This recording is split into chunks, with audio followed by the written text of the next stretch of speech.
Assalamualaikum warahmatullahi wabarakatuh. Tribuner, jumpa lagi di program VIP Talk, bincang-bincang dengan beberapa tokoh, sosok pejabat yang memberikan inspirasi bagi kita semua. Nah, pada hari ini kita kedatangan tamu kita dengan Ibu Poniti. Selamat siang, Assalamualaikum Bu. Selamat siang, Assalamualaikum warahmatullahi wabarakatuh. Nah, beliau adalah Direktur PT Migas Kaltara Jaya, yaitu BUMD yang mengelola kerjasama migas dengan kontraktor migas di wilayah kerja Kalimantan Utara. Nah, nanti kita akan berbincang-bincang, pengen tahu apa sih ruang lingkup kerja dari BUMD ini, dan juga kira-kira apa sih kontribusinya nanti kepada Kalimantan Utara.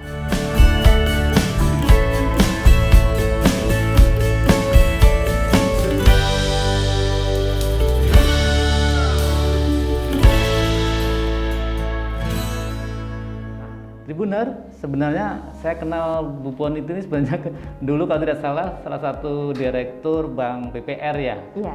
Di Kalimantan Timur, bahkan beliau ini Ketua Asosiasi BPR Kaltim. Ya Bu ya? Kaltim Kaltara, iya. Oke, nah mungkin pengen tahu juga nih kira-kira kenapa tiba-tiba meloncat jauh dari Kaltim Kaltara dan sekarang menjadi salah satu direktur BUMD di Kalimantan Utara. Baik, terima kasih Tribun atas waktu dan kesempatan yang diberikan.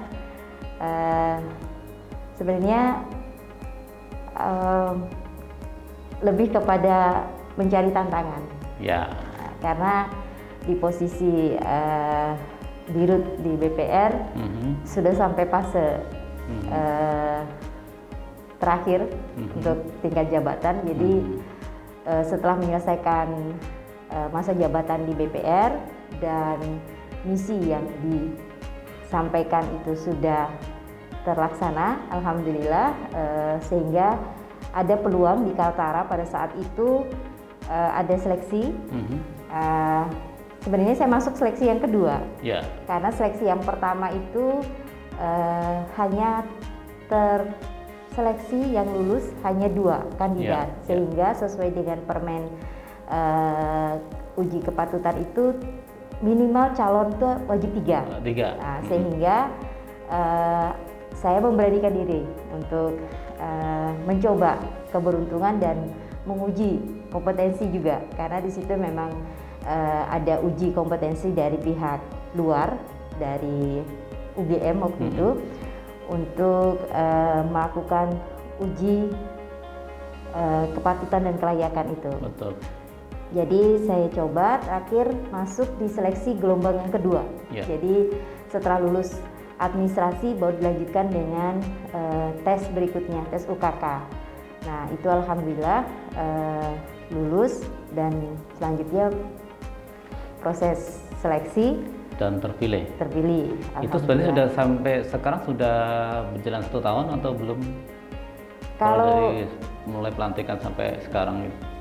Kalau mulai dari pelantikan itu sudah 1 tahun. Alhamdulillah, dari tanggal 2 Maret kemarin kami dikukuhkan, 2 Maret 2020 dikukuhkan. Tapi sebenarnya untuk SK itu sudah dimulai dari 16 Desember 2019. Oke, Bu Poniti, ini kan salah satu lembaga baru ya untuk di Kalimantan Utara, karena BUMD mungkin sudah beberapa sudah ada, jalan sudah beroperasi. Nah, ketika Ibu dilantik, apa sih yang dilakukan terhadap PT Migas Kaltara Jaya ini? Iya, seperti kita ketahui, memang badan usaha milik daerah di Provinsi Kaltara sendiri ini ada 2. Ya, satunya yang bergerak di bidang usaha aneka usaha, dan yang satu dikhususkan memang untuk mengelola partisipasi interest 10% di wilayah kerja Nunukan. Jadi sesuai dengan Perda nomor 2 tahun 2018 tentang PT Migas Kaltara Jaya, itu memang penugasan wilayah kerja itu hanya di wilayah kerja Nunukan. Sehingga yang wajib dilakukan oleh PT Migas Kaltara Jaya sesuai dengan perda tersebut adalah mengelola wilayah kerja di wilayah kerja Nunukan, hanya di Nunukan, sehingga sesuai dengan penawaran SKK Migas yang sudah ditawarkan sejak bulan Juli 2017, itu sebenarnya kalau sesuai dengan Permen 37 tahun 2016, pemerintah daerah diberikan waktu 1 tahun untuk menyiapkan badan usaha milik daerah yang mengelola partisipasi interest. Nah, apa sih syaratnya sebuah daerah itu dapat menerima PI? Karena tidak semua daerah juga punya badan usaha yang mengelola PI 10%. Nah, untuk Provinsi Kaltara yang memang wilayah kerjanya terdapat lebih daripada 10 wilayah kerja yang mengelola minyak dan gas bumi, wilayah kerja Nunukan dipilih sesuai dengan penawaran yang diberikan oleh SKK Migas, sehingga PT Migas Kaltara Jaya hanya diperuntukkan untuk mengelola WK Nunukan. WK Nunukan. Nah, kalau kita boleh tahu Bu, tadi sampaikan ada 10 WK ya? Iya. Sekarang baru 1. Nah, kemungkinan apakah Kaltara juga bisa mengelola atau mendapatkan PI dari beberapa sumur yang ada lokasi WK tadi yang ada di Kaltara? Iya, jadi sebenarnya kalau untuk berpotensi dan boleh itu diperbolehkan sepanjang dia memiliki payung hukum tadi ya. Memiliki payung hukum dan memiliki badan usaha milik daerah atau perusahaan perseroan daerah. Artinya kalau PPD ini adalah anak perusahaan dari BUMD. Artinya bahwa PT Migas Kaltara Jaya ini hanya boleh 1 WK atau ketika nanti Perda dimungkinkan atau mungkin mencantumkan beberapa WK, apakah itu bisa? Jadi sesuai dengan ketentuan itu 1 WK, 1 BUMD atau 1 PPD. Jadi hanya 1 WK untuk 1 BUMD atau 1 BPD. Artinya kalau BUMD-nya sudah mengelola wilayah kerja lain, maka tidak dapat mengelola lagi wilayah kerja yang ditawarkan. Oh gitu. Nah Tribuner, kalau pengen tahu apa sih itu PI, nah kalau mungkin Tribuner pernah membaca atau mendapat informasi, misalkan di Kaltim Kaltara itu ada PI dari pengelolaan migas di Delta Mahakam. Ya, nah ini tentu ini menjadi informasi baru di Kalimantan Utara, ternyata ada juga, yaitu PI nanti rencananya yaitu WK di Pertamina Hulu Migas Nunukan atau gimana Bu ya. Nah bicara kita kalau bicara dengar migas ini kan luar biasa, tentu nanti akan memberikan kontribusi pendapatan daerah Kalimantan Utara yang mungkin cukup besar juga. Kami mungkin masyarakat juga ingin tahu Bu, kira-kira proses akhirnya kita mendapatkan PI itu nanti seperti apa? Apakah ujuk-ujuk begitu nanti terbentuk BUMD, kemudian dalam waktu sekian tahun akhirnya dapatlah ini bagi hasil atau PI dari pemerintah atau negara? Jadi untuk mendapatkan PI, jadi kalau kita runtun, PI itu adalah besaran maksimal yang wajib ditawarkan kepada badan usaha milik daerah oleh kontraktor kerjasama. Jadi PI ini menjadi hak daerah yang memiliki potensi ataupun memiliki kekayaan alam berupa minyak dan gas bumi. Itu bukan saham ya Bu, tapi itu saham. Free, artinya memang menjadi hak daerah mendapatkan 10% tadi kan? Bukan saham, iya betul. Jadi tujuannya PI memang untuk meningkatkan peran serta daripada daerah atau badan usaha milik daerah, atau kalau memang badan usaha milik daerah tidak berkenan, nanti akan ditawarkan kepada badan usaha milik negara. Nah, tujuannya apa? Untuk memberikan pendapatan asli daerah. Besarannya memang diatur maksimal 10%. Kemudian bagaimana sih cara mendapatkannya? Untuk mendapatkannya itu awalnya itu ada 2. Yang pertama adalah wilayah kerja yang POD 1 atau rencana pengembangan 1 disetujui oleh SKK Migas, maka wajib menawarkan PI 10% kepada badan usaha milik daerah. Yang kedua adalah wilayah kerja yang diperpanjang masa kerjasamanya, maka wajib untuk menawarkan juga PI 10% kepada perusahaan milik daerah. Nah, prosesnya itu juga diatur oleh Permen SDM nomor 37 tahun 2016. Kalau sebelumnya awal PI ini adanya itu di peraturan pemerintah nomor 35 tahun 2004 di pasal 35 bahwa daerah itu berhak mendapatkan PI 10%. Nah, ini pengaturannya ada di Permen ESDM tahun 2016. Jadi dari 2004 untuk memunculkan awal PI, kemudian pelaksanaannya itu baru diatur di 2016. Oke Bu, nah ini kalau kita biar tahu gambaran, sekarang kan sudah ada WK Nunukan. Nah, bagaimana kira-kira potensi ataupun prospek pendapatan untuk Kaltara nih? Kira-kira masih perlu berapa tahun dan kira-kira kita dapat berapa Bu? Sudahkah ada gambaran itu? Ya, kalau saat ini sesuai dengan hasil meeting kami dengan pihak SKK Migas, juga pihak Pertamina Hulu Energi dan juga Pertamina Hulu Energi Nunukan Company, ada tahapan sebenarnya ya setelah pemerintah daerah mendapatkan tawaran oleh SKK Migas untuk menyiapkan BUMD. Sekarang BUMD sudah ditunjuk oleh Gubernur, yaitu PT Migas Kaltara Jaya untuk mengelola wilayah kerja Nunukan. Maka proses selanjutnya adalah kontraktor memberikan penawaran kepada BUMD. Tetapi hal ini kemarin memang mendapat sedikit kendala karena seperti diketahui tidak semua BUMD bergerak di pengelolaan partisipasi interest. Sehingga untuk administrasinya pun itu juga menjadi kekhususan tersendiri. Artinya akta yang dibuat pun tidak seperti akta pada umumnya yang menyediakan segala aneka usaha, tetapi wajib dicantumkan di situ pengelolaan wilayah kerja, wajib menyantumkan partisipasi interest. Jadi itu menjadi syarat wajib. Apabila tidak dicantumkan dalam akta, maka pihak kontraktor belum dapat memberikan tawaran ke BUMD. Saat ini progresnya kontraktor telah melakukan komunikasi head to head dengan BUMD.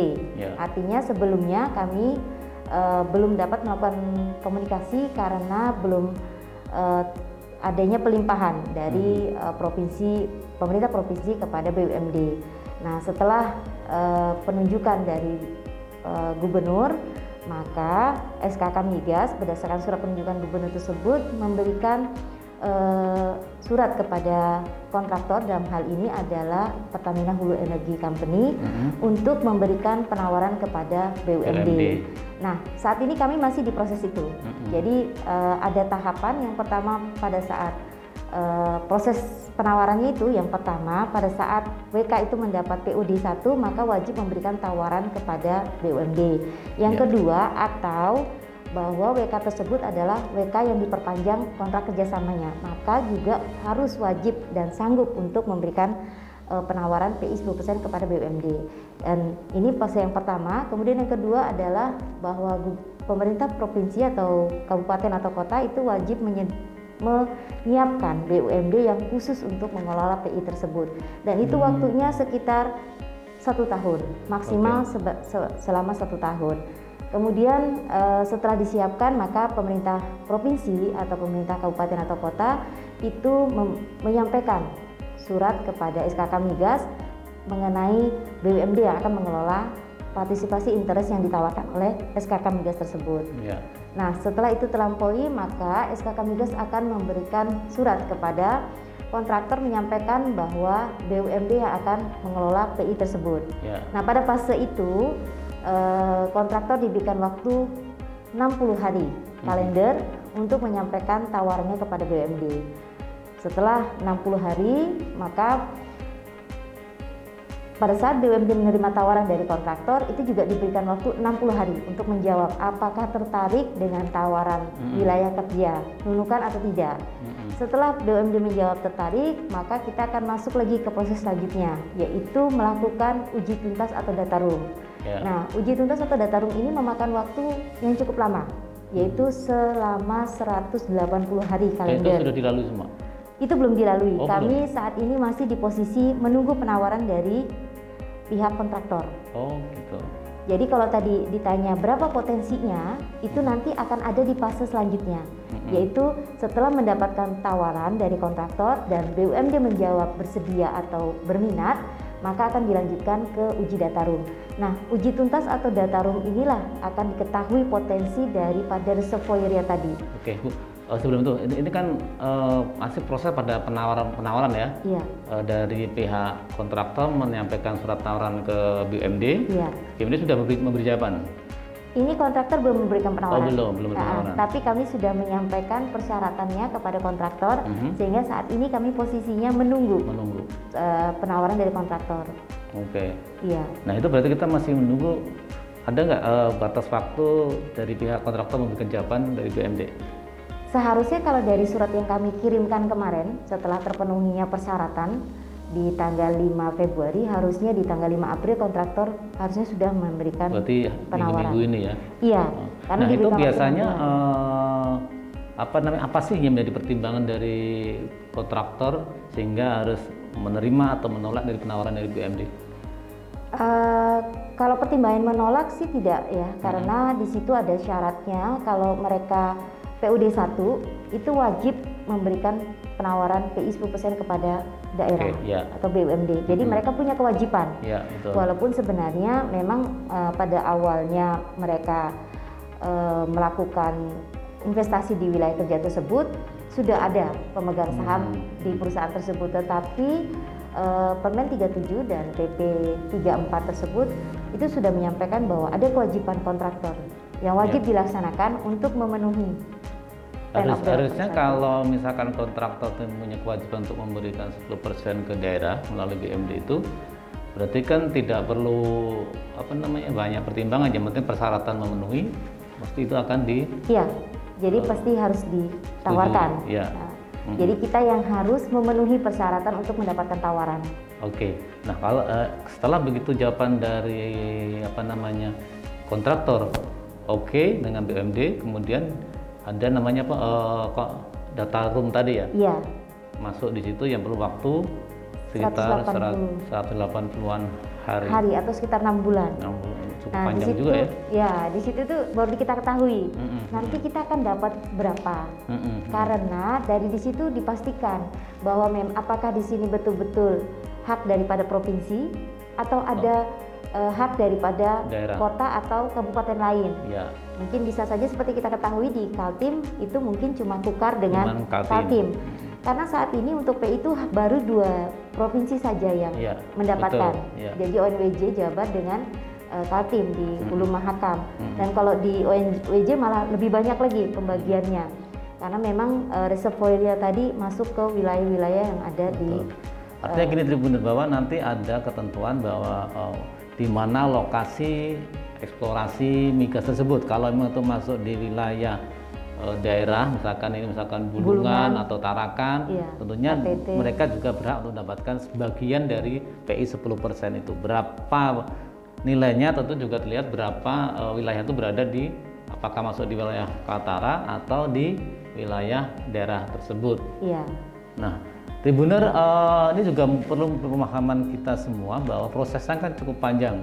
Tidak semerta-merta bahwa BUMD terbentuk, kemudian dalam waktu dekat akan mendapatkan sebuah revenue dari masuk ke PAD, masih cukup panjang. Nah, misalkan tadi sampaikan bahwa begitu disetujui, kemudian data berapa potensi yang kita dapat, masih menunggu juga Bu? MOU lanjut mulai eksploitasi, kemudian sampai itu barang dijual, baru kita ketahuan berapa hasil yang diterima oleh daerah. Seperti itu Iya, betul. Jadi pada saat 180 hari itu baru memeriksa data. Ya, data. Jadi berapa potensi dari migas yang ada di kandungan migas. Setelah itu baru 180 hari atau 6 bulan lagi, nah ini akan terjadi potensi konflik. Karena kalau misalnya masuk ke wilayah kabupaten atau kota lain selain haknya provinsi gitu ya, atau mungkin bisa jadi provinsi jauh lebih kecil, haknya kabupaten misalnya karena posisi dudukan sekarang ada di Bulungan, mungkin Bulungan lebih besar, nah provinsi jauh lebih kecil mungkin persentasenya. Nah ini juga menjadi dampak untuk perundingan, sehingga makanya dibutuhkan waktu 6 bulan untuk menyelesaikan MOU tersebut dengan pihak kontraktor. Setelah MOU disetujui, masih ada satu lagi proses, yaitu pengajuan ke SKK Migas. Nanti selanjutnya SKK Migas akan mengajukan kepada Menteri. Nah, Menteri akan memberikan persetujuan maksimal dalam waktu 30 hari. Ya, jadi itulah agak begitu panjang. Dan tentu kita berharap tidak ada konflik lah, tapi bagaimana sharing untuk daerah penghasil, tentunya juga Kaltara. Nah, tentunya mungkin Bu, kita juga pengen tahu sih, ketika kita kemudian setuju membentuk BMD Migas Kaltara Jaya, tentunya juga sudah punya gambar ini bahwa di Kaltara ada beberapa wilayah kerja tadi kan, termasuk diantaranya adalah WK Nunukan. Nah, tentu kenapa tidak juga sekalian sambil menunggu nih, misalkan kita menunggu WK Nunukan, masih ada beberapa WK lain yang tentu punya potensi yang cukup gede juga. Nah, apakah ada ke depan mungkin Pemprov Kaltara dengan BMD itu mencoba membuat BMD baru, atau kemungkinan mungkin kan nggak dengan peraturan yang baru bahwa BMD PT Migas Kaltara Jaya ini bisa mengelola WK-WK lain gitu. Ya, sebagai informasi Tribuner bahwa Provinsi Kaltara itu sudah mendapatkan penawaran 4 wilayah kerja. 4 wilayah kerja. Mana aja itu? WK Nunukan, Bengara 1, WK Tarakan Offshore, dan juga WK Simenggaris. Nah, ini ada 4 penawaran. Nah, sebenarnya mungkin ini terjadi sesuatu yang agak miss, karena pada saat dibentuknya Perda itu hanya membentuk satu WK Nunukan, sehingga saat ini BUMD hanya dapat melakukan pengelolaan di wilayah kerja Nunukan saja. Nah, juga untuk bisa mengelola ataupun menjawab tawaran dari SKK Migas tersebut, BUMD harus punya payung hukum. Nah, untuk mengefisienkan, pemerintah daerah telah melakukan permohonan revisi Perda nomor 2 tahun 2018 tentang PT Migas Kaltara Jaya, agar penambahan dari wilayah kerja Nunukan ditambah dengan wilayah kerja di Provinsi Kalimantan Utara, sehingga kita bisa menjawab ketiga penawaran tersebut. Untuk itu, kalau itu memang bisa kita kelola atau dapat PI dari 4 WK itu, sebenarnya potensinya lebih gede lagi kan untuk kontribusi ke PAD Kaltara, Ibu ya? Iya. Nah, lebih kalau besar. Dari 4 WK tadi yang saat ini dalam proses eksplorasi atau eksploitasi, yang duluan dieksplorasi, yang paling sudah tanda-tanda menghasilkan berapa WK mana itu? Kalau sesuai dengan data yang kami miliki saat ini, dan sesuai juga dengan hasil meeting dengan pihak PHINC, sebenarnya untuk wilayah kerja Nunukan sendiri itu mereka baru melakukan eksploitasi pada tahun 2025. Masih cukup panjang. Dan satu keistimewaan lagi, mungkin kita tidak bisa sama dengan Kalimantan Timur, walaupun sama-sama mendapatkan PI 10%, karena di wilayah Provinsi Kalimantan Timur untuk Hulu Mahakam, WK Hulu Mahakam itu adalah wilayah kerja diperpanjang masa kontraknya. Iya, benar. Sehingga mereka sudah produksi sudah ada yang beli, dan sudah menghasilkan, dan sudah menutup biaya eksplorasinya karena sudah diperpanjang masa kontraknya. Jadi untuk kontrak terdahulu mereka sudah melakukan penutupan untuk biaya eksplorasinya. Sedangkan untuk Provinsi Kaltara, dari keempat penawaran wilayah kerja tersebut semuanya dalam posisi Plan of Development 1 atau POD 1, sehingga adalah betul-betul WK yang masih baru dilakukan eksploitasi. Nah, untuk WK yang saat ini sudah melakukan penjualan itu adalah WK Simenggaris. Itu udah melayani Pertamina, melayani PLN. Pertamina sudah melayani PLN untuk PLN Kaltim juga, yang satunya adalah untuk PLN yang melakukan untuk wilayah Kalimantan Utara. Ya, PLN yang mengelola wilayah Kalimantan Utara, dan juga untuk PT Kayan pada Desember 2021. Jadi mereka per harinya itu per Desember 2001 nanti akan melakukan lifting itu 30 juta kubik per hari. Ya, berarti ibaratnya kalau kita bisa ikut mengelola di WK Simanggarai sebenarnya lebih cepat untuk mendapatkan PI tadi sebenarnya ya. Betul, karena sudah ada penjualan. Iya, jadi memang agak cukup panjang prosesnya Tribunner.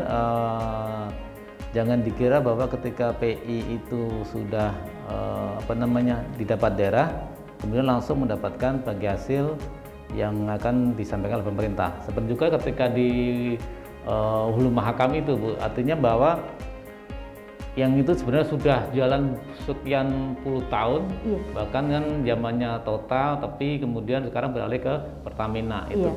Sehingga cukup panjang dan memang sudah mulai kelihatan kalau di Kukar dan Kaltim yang sudah ada sekian ya 10% sudah mulai sudah diterima. Ada. Nah, artinya kalau kita berharap PI itu memberi kontribusi ke Kaltara, tadi dibayangkan kalau misalkan Wikanun itu baru 2005 eksploitasi, ya. Kemudian kalau dijual proses penjualan setahun, mungkin 2026 baru akan terasa hasilnya. Iya. Karena mungkin produksi pertama itu dipakai untuk menutup biaya eksplorasi dulu. Karena kita posisinya adalah di PUD 1. Betul. Nah, kalau disamakan dengan PI yang lain, BUMD yang mengelola PI di wilayah Kaltim itu didirikan tahun 2009, baru memberikan hasil di tahun 2019. Itu pun untuk wilayah kerja yang diperpanjang masa kontraknya, artinya sudah ada produksi di sana. Nah, apalagi kita yang memang produksinya untuk wilayah WK Nunukan itu kan terbesar potensinya adalah gas. Nah, gas ini kan baru bisa diambil pada saat ada yang beli. Nah, sekarang mereka sudah menyampaikan bahwa transaksi tersebut baru bisa dilakukan 2025. Itu yang informasi resmi dari GM di PHINC menyampaikan bahwa mereka baru melakukan produksi di tahun 2025. Nah, benar bisa bayangkan kita masih menunggu waktu sekitar 4-5 tahun, tetapi insya Allah itu menjadi sebuah potensi yang luar biasa untuk meningkatkan PAD di Kalimantan Utara. Bahkan kalau bisa kita bayangkan yang positif, yang luar biasa, kita mungkin bisa disamakan dengan Kaltim, dengan Riau, dengan yang lebih dulu mereka sudah punya penghasilan dari sektor migas. Tribunner, nah Ibu Pon, kita juga pengen tahu nih, ini kan kadang masyarakat tuh lihatnya dari kacamata masyarakat awam ya, ini kan BUMD migas. Nah, misalkan bisa nggak sih Bu, misalkan sambil menunggu tadi proses PI akhirnya bisa menghasilkan yang masih waktu sekitar 4-5 tahun, bisa nggak kalau bikin usaha sampingan gitu, boleh nggak itu ya? Jadi seperti yang sudah saya sampaikan di awal tadi, bahkan di aktenya pun kita tuh hanya menampilkan maksud dan tujuan daripada pendirian BUMD dimaksud, yaitu saat ini PT Migas Kaltara Jaya. Di situ disebutkan bahwa tujuan dan maksudnya adalah untuk mengelola PI 10%. Sehingga memang sesuai dengan ketentuan 37, Permen 37 tahun 2016, itu BUMD yang mengelola wilayah kerja atau mendapatkan atau ditunjuk untuk mengelola PI 10% tidak dapat melakukan usaha lain.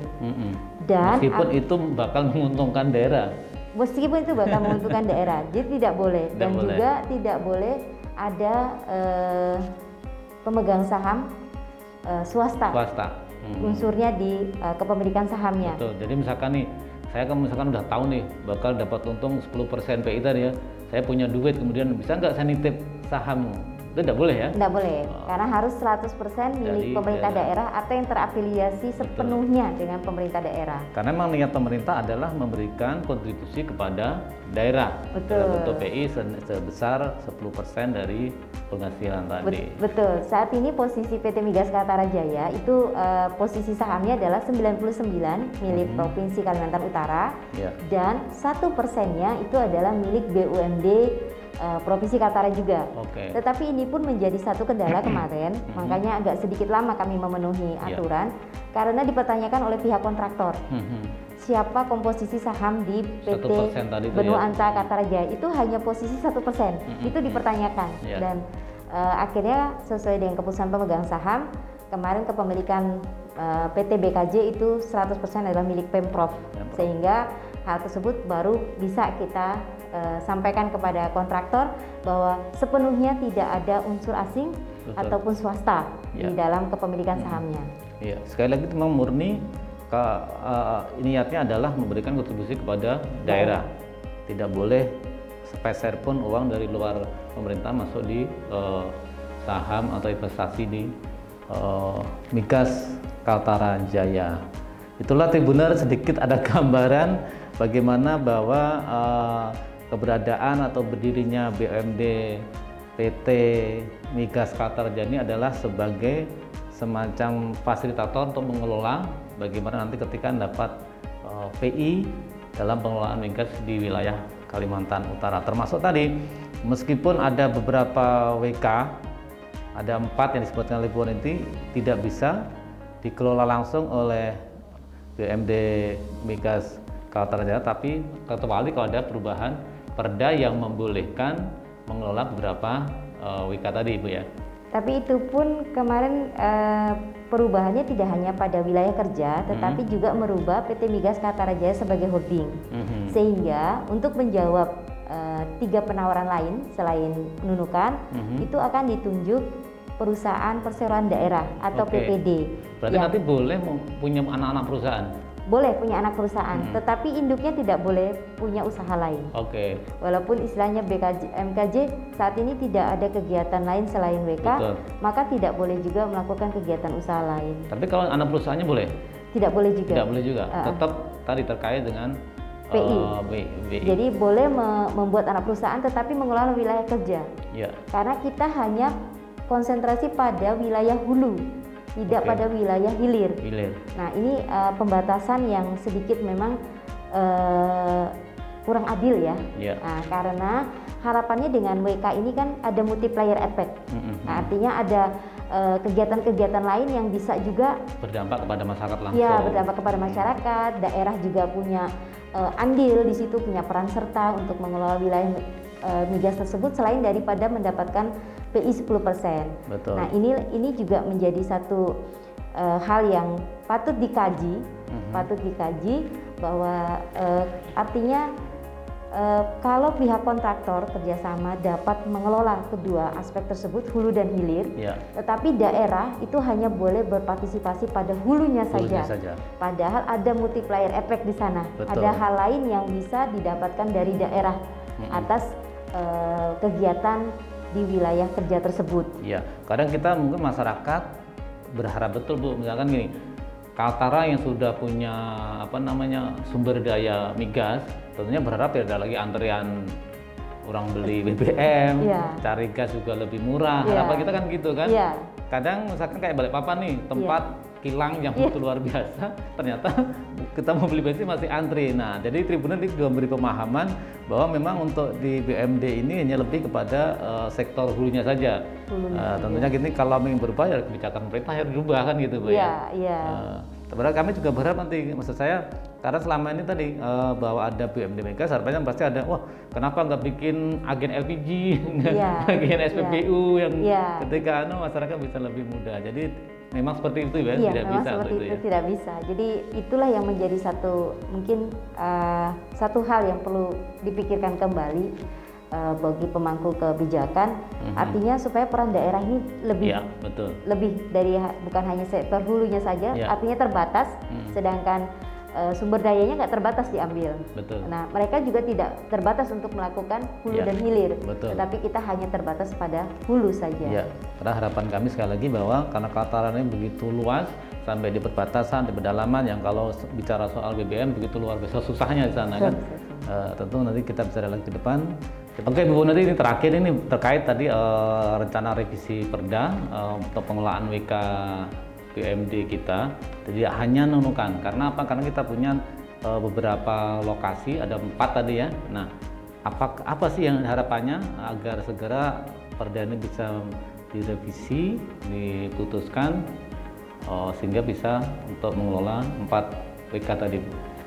Iya, harapannya memang besar sekali untuk bisa direvisinya Perda Nomor 2 Tahun 2018 tentang PT Migas Kaltara Jaya. Yang pertama tujuannya tentu untuk menjawab daripada tawaran SKK Migas terkait dengan wilayah kerja Bengara 1, Simenggaris dan juga Tarakan Offshore. Nah, yang mana ini sangat berpotensi juga untuk memberikan PAD. Kemudian dari sisi efisiensi operasional perusahaan, tentunya dengan adanya penambahan 3 wilayah kerja yang dapat dikelola oleh PT Migas Kaltara Jaya, ini tentu memberikan peluang bahwa dalam pelaksanaannya, dalam melakukan negosiasi dan juga penyiapan kontraktor untuk data roomnya, kita juga bisa dilakukan dalam satu kegiatan. Artinya dalam satu kos kita bisa melakukan 4 kegiatan di 4 wilayah kerja tadi. Dan selain itu juga tenggang waktu yang sudah sangat sempit yang diberikan oleh SKK Migas, karena sudah ada reminder yang kedua dari SKK Migas. Artinya kalau ini tidak segera disahkan, tentu kita hanya akan menunggu daripada wilayah kerja Nunukan, yang mana eksploitasinya baru akan dilakukan pada tahun 2025. Nah, reminder ini juga menjadi satu warning bahwa tidak selamanya SKK Migas akan menunggu kesediaan dari pemerintah. Itu berarti kalau misalkan daerah tidak mengambil, dilepas saja ya, kembali ke pemerintah ya? Dia akan langsung ke BUMN. Jadi daerah akan dianggap tidak berminat. Iya, dan ini sudah terjadi. Ada 2 wilayah kerja yang sudah dianggap tidak berminat BUMD-nya, yaitu di Sulawesi Tengah dan juga di Papua Barat. Ini hilang mereka punya hak privilege atau hak istimewanya, karena tadi dianggap pemerintah daerahnya tidak berminat. Tapi selama ini respon Pak Gubernur atau pemerintah provinsi seperti apa? Alhamdulillah dari hasil audiensi terakhir kami dengan Bapak Gubernur di bulan Maret kemarin, itu Pak Gubernur sangat mendukung percepatan daripada pengesahan perda ini dan sudah menyampaikan kepada Pak Sekda untuk ditindaklanjuti. Itulah Tribuner, kita tentunya juga masyarakat berharap agar perda ini segera ditetapkan sehingga BUMD PT Migas Kaltara Jaya bisa mengelola tidak hanya WK nomor 4 tapi WK-WK lain yang tentunya kontribusi pada jauh lebih besar. Dan karena juga ada beberapa WK yang sudah mulai beroperasi dan bahkan sudah menghasilkan, tentunya PAD juga segera masuk ke kita, Provinsi Kalimantan Utara. Terima kasih Bu Pon atas waktunya bisa bincang-bincang dan menambah wawasan kita yang dulunya tahunya BUMD Migas sekiranya bisa membuat ataupun membuka usaha LPG atau SPBU, ternyata ini lebih kepada bagaimana ikut mengelola dalam PI pengelolaan migas yang ada di wilayah Kalimantan Utara. Terima kasih sekali lagi Tribuner, mohon maaf kalau ada kekurangannya. Wassalamualaikum warahmatullahi wabarakatuh.